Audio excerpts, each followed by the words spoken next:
Hello dear students, हम पढ़ रहे हैं यहाँ पे general features of phylum coelenterates और फाइलम नाइडीरिया। तो आज हमें इसमें डिस्कस करना है फिजियोलॉजी ऑफ नाइडीरियंस। तो फिजियोलॉजी में फर्स्ट पॉइंट हमें याद रखना है जो कि नाइन्थ कैरेक्टरिस्टिक फीचर है, that is called as digestive system. हमें पता ही होता है कि जो डाइजेस्टिव सिस्टम एनिमल्स में होता है वो मेंट होता है for the digestion of complex food into simple food. तो ये जो सीलेंट्रेट्स होते हैं इनमें भी डाइजेशन प्रोसेस होता है, जिसमें क्या होता है, जिसमें जो कॉम्प्लेक्स फूड होता है वो कन्वर्ट हो जाता है by means of enzymatic activity into simple forms of the food. तो आपको यहाँ पे याद रखना है जो सीलेंट्रेट्स होते हैं या जो नाइडेरियंस जो होते हैं इनमें जो डाइजेस्टिव सिस्टम जो होता है वो सिंपलर फॉर्म का होता है और वो इनकम्प्लीट होता है। इनकम्प्लीट का मतलब होता है वो डाइजेस्टिव सिस्टम जहां पे सिर्फ माउथ प्रेजेंट होता है और वहां पे एनस एब्सेंट होता है, only single opening is present. और वो जो सिंगल ओपनिंग होता है that is meant for this ingestion process, intake of food as well as egestion process, that means removal of this undigested food।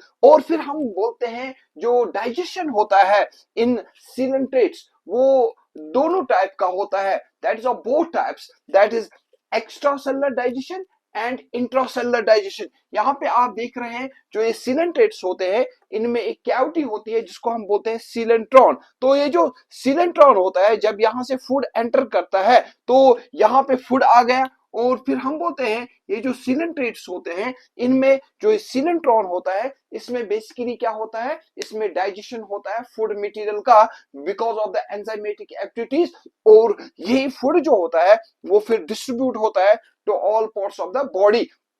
तो यहाँ पे जो डाइजेशन की बात हम करते हैं, जो ये डाइजेशन होता है दैट इज आउटसाइड सेल्स। और ये डाइजेशन कहाँ पे होता है, ये इस कैविटी में होता है जिसको हम बोलते हैं coelenteron. And such type of digestion which occurs outside the cells that is called as extracellular digestion या जिसको हम बोलते हैं intercellular digestion। और जो दूसरी टाइप का जो डाइजेशन होता है सीलेंट्रेट्स में वो होता है इनसाइड सेल्स। एक तो है outside cells, for example this coelenteron, this is cavity, simple cavity, यहाँ पे सेल्स होते हैं, यहाँ पे सेल्स होते हैं, तो डाइजेशन यहाँ पे भी होता है। अब कुछ फूड मटेरियल जो होता है वो एंटर करता है inside the cells as well, चाहे वो मोस्टली क्या होता है जो यहाँ पे गैस्ट्रोडर्म्स के सेल्स होते हैं वहां पे जो एपिथेलियोमस्कुलर सेल्स जो होते हैं वहां पे एंटर करता है फूड मटेरियल और फिर डाइजेशन जो होता है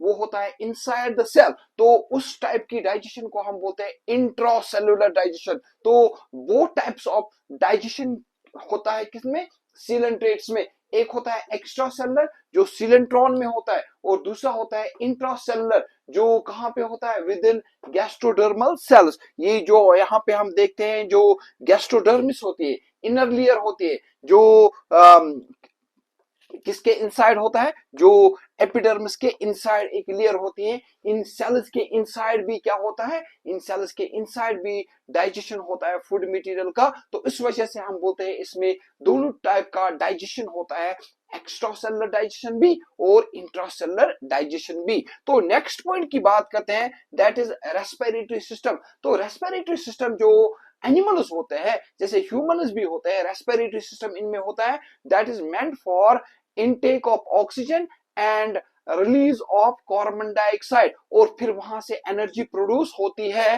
because of this intake of oxygen, तो जो रेस्पिरेशन कहलाता है लेटर ऑन। तो हम बोलते हैं यहाँ पे जो रेस्पिरेटरी सिस्टम जो होता है जहां पे एक्सचेंज होता है गैसेस का, वो क्या होता है, क्या इनमें कोई वेल डेवलप्ड ऑर्गन सिस्टम होता है, इनमें तो वेल डेवलप्ड ऑर्गन सिस्टम नहीं होता है। तो जस्ट क्या होता है यहाँ पे जो ये सेल्स होते हैं, जो एपिडर्मिस के सेल्स होते हैं या जो गैस्ट्रोडर्मिस के सेल्स जो होते हैं जो इन कांटेक्ट होते हैं विद वाटर, तो वहां पे हम बोलते हैं जो इनमें रेस्पिरेटरी सिस्टम जो होता है वेल डेवलप्ड रेस्पिरेटरी सिस्टम इनमें तो नहीं होता है। यहाँ पे जो ये एक्सचेंज होता है गैसेस का, ऑक्सीजन का और कार्बन डाइऑक्साइड का, that is because of this epidermal cells और गैस्ट्रोडर्मल सेल्स। और वो किस प्रोसेस से होता है? वो होता है डिफ्यूजन प्रोसेस से। देखिए यहाँ पे अगर हम मान लेते हैं यहाँ पे ये एपिडर्मिस के सेल्स, तो यहाँ पे ऑक्सीजन जो होता है वो प्रेजेंट होता है in higher concentration outside the body,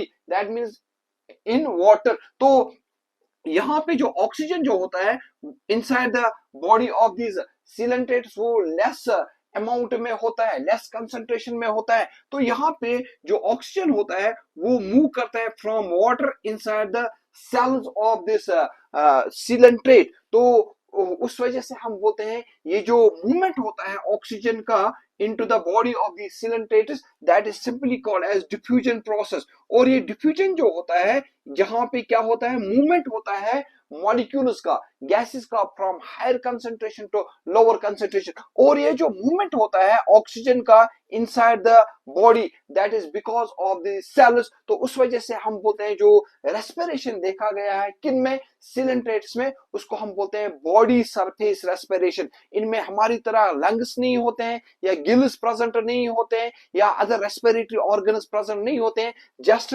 these body cells they help in the exchange of gases between outside and their body। तो उस टाइप की रेस्पिरेशन को हम बोलते हैं बॉडी सरफेस रेस्पिरेशन। तो हमने यहाँ पे लिखा है जो रेस्पिरेशन होता है इनमें, that is because of the body surface. जो इनमें बॉडी सरफेस होता है एपिडर्मिस के सेल्स या जो गैस्ट्रोडर्मिस के सेल्स होते हैं। और ये किस प्रोसेस से होता है? डिफ्यूजन प्रोसेस से, जहां पे जो ऑक्सीजन होता है वो मूव करता है from outside to inside body, from higher concentration to lower concentration। and similarly जो कार्बन डाइऑक्साइड यहाँ पे बनता है वो भी क्या होता है, वो भी ट्रांसपोर्ट होता है from higher concentration from outside body to outside, from body to outside। तो उस प्रोसेस को भी हम बोलते हैं वहां पे डिफ्यूजन प्रोसेस। तो ये सिंपली होता है यहाँ पे बॉडी सरफेस रेस्पिरेशन। फिर हम बोलते हैं सर्कुलेटरी सिस्टम। जैसे हमारी बॉडी में भी सर्कुलेटरी सिस्टम होता है, इनकी बॉडी में तो हमारी तरह वेल डेवलप्ड सर्कुलेटरी सिस्टम नहीं होता है। तो हम बोलते हैं सर्कुलेटरी सिस्टम का मेन मोटिव क्या होता है?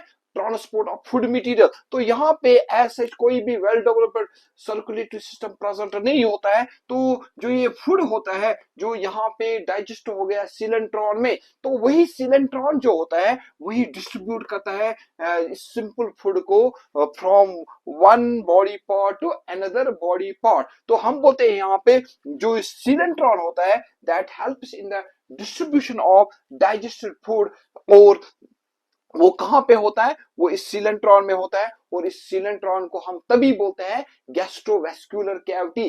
गैस्ट्रोवेस्कुलर कैविटी हम सिलेंट्रॉन को क्यों बोलते हैं? क्योंकि यहाँ पे डाइजेशन प्रोसेस भी होता है और यहाँ पे मूवमेंट ऑफ दिस या डिस्ट्रीब्यूशन ऑफ फूड मटेरियल भी होता है। तो उसी वजह से हम इसको बोलते हैं गैस्ट्रोवेस्कुलर। जैसे हमारी बॉडी में वेस्कुलर सिस्टम होता है which helps in the distribution of this food from one body part two another body part. तो यहाँ पे जो सिलेंट्रॉन होता है ये एक वेस्कुलर सिस्टम का काम करता है। तो फिर नेक्स्ट जो पॉइंट है दैट इज नर्वस सिस्टम। तो इनमें कोई वेल डेवलप्ड ब्रेन प्रेजेंट नहीं होता है, स्पाइनल कॉर्ड नहीं होता है, तो इनमें जस्ट न्यूरॉन्स होते हैं। तो न्यूरॉन्स यहाँ पे ऐसे होते हैं और ये जो न्यूरॉन जो होते हैं ये यहाँ पे बनाते हैं नरू नेट। ये क्या होते हैं? जो ये न्यूरॉन्स होते हैं या जो नर्व सेल जो होते हैं वो प्रेजेंट होते हैं in the form of A net like structure. तो इस टाइप की नर्वस सिस्टम को हम बोलते हैं नरू नेट होता है। ये होता है in the form of Naru net. और हम बोलते हैं ये पहला एनिमल फाइलम होता है जहां पे primitive type of nervous system present होता है। किस फॉर्म में? In the form of this Naru net in which one neuron is connected with another neuron. और फिर हम बोलते हैं जो इनमें सेंस ऑर्गन्स जो होते हैं, जैसे हमारी बॉडी में 5 सेंस ऑर्गन्स होते हैं, इनमें भी सेंस ऑर्गन्स होते हैं या सेंसरी सेल्स होते हैं जिनको हम बोलते हैं वहां पे, एक तो होता है वहां पे ऑसिलाई। ऑसिलाई जो होता है ये स्पेशलाइज्ड टाइप्स ऑफ सेल्स होते हैं जो इनमें एक्ट करते हैं फोटो रिसेप्टर्स, इनकी लाइट को रिसीव करते हैं, परसीव करते हैं। तो उस वजह से हम इनको बोलते हैं वहां पे फोटो रिसेप्टर्स और ये स्पेशलाइज्ड ऑसिलाई होते हैं। और दूसरा जो यहाँ पे सेंसरी जो पार्ट होता है उनको हम बोलते हैं स्टैटोसिस्ट, क्योंकि ये जो सिलेंट्रेट जो होते हैं ये फ्री स्विमिंग भी होते हैं जहां पे वो मेडुसा फॉर्म जो होता है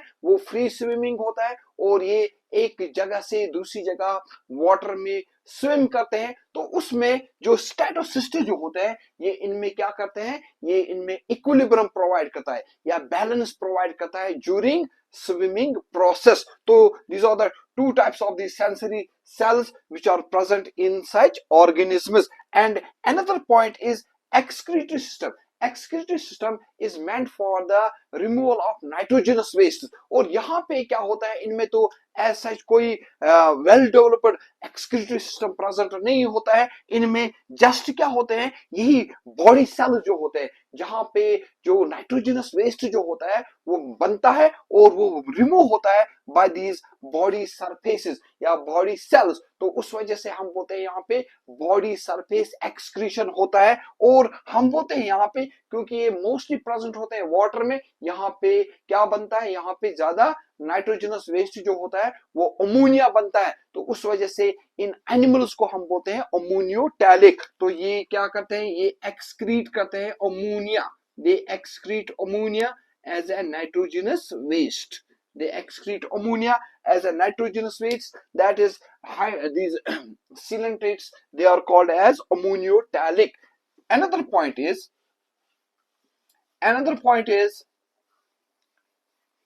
reproductive system. Reproductive system. Next point is reproductive system. Reproductive system. तो आपको इसमें याद रखना है जो ये सिलेंट्रेट्स होते हैं ये होते हैं यूनिसेक्सुअल भी, जो ये इंडिविजुअल्स होते हैं ये यूनिसेक्सुअल भी होते हैं, ये बाइसेक्सुअल भी होते हैं, या जिनको हम बोलते हैं हर्मिफ्रोडाइट, हर्मिफ्रोडाइट, या जिनको हम बोलते हैं मोनोइशस भी। यूनिसेक्सुअल को हम बोलते हैं डाइइशस भी। तो इसमें आपको याद रखना है इंडिविजुअल्स दे और आइदर यूनिसेक्सुअल और बाइसेक्सुअल। फिर हम बोलते हैं जो ये रिप्रोडक्टिव सिस्टम होता है, जो रिप्रोडक्शन होता है ये होता है टू टाइप्स का। एक को हम बोलते हैं एसेक्सुअल रिप्रोडक्शन, एसेक्सुअल रिप्रोडक्शन, और जो दूसरा होता है यहाँ पे that is sexual reproduction. Sexual that means both types of reproductions are being found in case of coelentrates, asexual and sexual. asexual में क्या होता है, asexual में हम बोलते हैं ये वो रिप्रोडक्शन होता है जहां पे कोई भी गेमीट नहीं होता है। और इनमें जो रिप्रोडक्शन होता है that is because of this asexual reproduction, it is because of the budding process, it is because of the budding process. Reproduction, this asexual reproduction is because of the budding process. See here, this is hydra. यहाँ पे क्या होता है, यहाँ पे एक बड develop होता है, एक आउटग्रोथ डेवलप होता है जिसको हम बोलते हैं बड। और ये जो बड होता है ये फिर तमाम वो कैरेक्टर्स डेवलप होता है करता है जो एक मेन बॉडी में प्रेजेंट होते हैं। जैसे इसमें टेंटिकल्स भी प्रेजेंट होते हैं, इसमें अदर बॉडी कैरेक्टर्स जैसे इसमें एपिडर्मिस भी बनता है, गैस्ट्रोडर्मिस भी बनता है, सीलोंट्रॉन भी बनता है। फिर जब इसमें तमाम बॉडी कैरेक्टर्स आ जाते हैं फिर ये डिटैच हो जाता है, ये बड जो होता है ये डिटैच हो जाता है। और ये जो बड होता है ये आता है सराउंडिंग्स में और वहां पे ये नए एक इंडिविजुअल में ग्रो हो जाता है। तो इस टाइप की रिप्रोडक्शन को हम बोलते हैं बडिंग। तो बडिंग में क्या होता है, just an outgrowth is formed and this outgrowth it detach from the body of the coelentrate, and then this bud which is a body part, it then develops into a new type of individual। और इस type की reproduction को हम बोलते हैं this budding. और इस asexual reproduction में, इस बडिंग में, इस एसेक्सुअल रिप्रोडक्शन में कोई भी गैमीट इन्वॉल्व नहीं होता है, न स्पर्म सेल इन्वॉल्व होता है न ओम सेल इन्वॉल्व होता है। यहाँ पे कौन क्या इन्वॉल्व होता है, यहाँ पे बॉडी पार्ट इन्वॉल्व होता है, तभी हम इसको बोलते हैं एसेक्सुअल रिप्रोडक्शन। और ये जो एसेक्सुअल रिप्रोडक्शन जो है ये मोस्टली प्रेजेंट होता है किन में, जो पॉलिप्स होते हैं, जो क्योंकि यहाँ पे हमने ऑलरेडी बोला है आपको कि इन इंडिविजुअल्स को हम बोलते हैं ज़ॉइडस, और जो ये ज़ॉइडस होते हैं वो होते हैं टू टाइप्स के, पॉलिप्स एंड मेड्यूसा। और जो एसेक्सुअल रिप्रोडक्शन जो होता है वो मोस्टली प्रेजेंट होता है in which type of individual, that is called as polyps. जो पॉलिप्स जो होते हैं वो क्या होते हैं, वो सीडेंटरी होते हैं, ठीक, वो फ्री स्विमिंग नहीं होते हैं। और इनमें कौन सा रिप्रोडक्शन देखा जाता है, उनमें देखा जाता है एसेक्सुअल टाइप ऑफ रिप्रोडक्शन। तो दूसरा है यहाँ पे सेक्सुअल रिप्रोडक्शन। सेक्सुअल रिप्रोडक्शन जो होता है इसमें गेमीट्स इन्वॉल्व होते हैं। तो यहाँ पे हम बोलते हैं जो गेमीट्स होते हैं sperms and ovum. Sperms and ovum जो होते हैं वो इसमें प्रोड्यूस होते हैं। फिर यहाँ पे इनका क्या हो जाता है, फर्टिलाइजेशन। तो फर्टिलाइजेशन की जब हम बात करते हैं, ये इसमें इंपॉर्टेंट है। जो फर्टिलाइजेशन होता है तो वो हमेशा होता है cross, that is always cross. That means this type of fertilization or this type of this sexual reproduction, it involves this cross fertilization. That means two different individuals are involved. तो और इसमें आपको याद रखना है जो ये फर्टिलाइजेशन होता है ये एक्सटर्नल भी हो सकता है, इट कैन बी एक्सटर्नल, और या ये इंटरनल भी हो सकता है। एक्सटर्नल का मतलब होता है जब गेमीट जो होते हैं वो फ्यूज हो जाते हैं, वो कंबाइन हो जाते हैं आउटसाइड बॉडी, वाटर में कंबाइन हो जाते हैं, तो उसको हम बोलते हैं एक्सटर्नल फर्टिलाइजेशन। जब गेमीट जो होते हैं वो फर्टिलाइज करते हैं, फ्यूज हो जाते हैं इनसाइड द बॉडी, तो उसको हम बोलते हैं इंटरनल फर्टिलाइजेशन। फिर इसी सेक्सुअल रिप्रोडक्शन में आपको याद रखना है डेवलपमेंट। डेवलपमेंट जो डेवलपमेंट होता है इसमें, डेवलपमेंट जो होता है that is indirect, that is indirect, indirect development. Indirect development का मतलब क्या होता है, वो डेवलपमेंट जहां पे जो न्यू वन बनता है जिसको हम बोलते हैं यहाँ पे लार्वा, यहाँ पे लार्वा बनता है।